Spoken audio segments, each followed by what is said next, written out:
seen the sense of place for these pioneers coming out here into the wilderness. Tobias McIvy was 30 years old and had been in the Florida scrub for 5 years. He had come south out of Georgia in 1858. In his horse-drawn wagon there was a sack of corn and a sack of sweet potatoes, a few packets of seeds, a shotgun and a few shells, a frying pan, several pewter dishes and forks, and a cast iron pot. There were also the tools he would need to clear the land and build a house. 2 chopping axes, a broad axe, foot adze, cross-cut saw, auger bit, a froe, and drawing knife.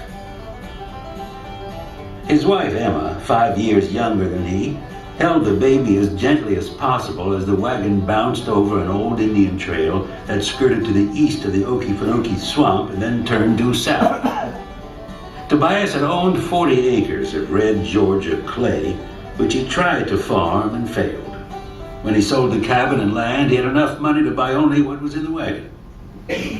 So I think in 3 paragraphs there, he described what happened thousands of times. This book is fiction, but that scenario is the way it was. All these pioneers coming down here, they had very little. There weren't roads. There was nothing waiting for them, absolutely nothing. No stores, no roads, no air conditioning.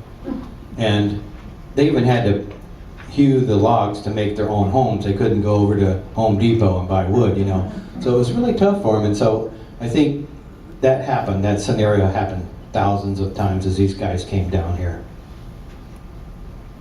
People ask me sometimes, who is my favorite character? And I have to say I admire Tobias the most. Because he was an illiterate man. He could not read or write, but he wasn't stupid by any means, but he was very determined to come down here and make it no matter what happened. And Lord knows there was enough things thrown in the way that other people, lesser people, would have given up and gone back. But Tobias wouldn't quit. And I'm going to play an audio clip that I think typifies his determination.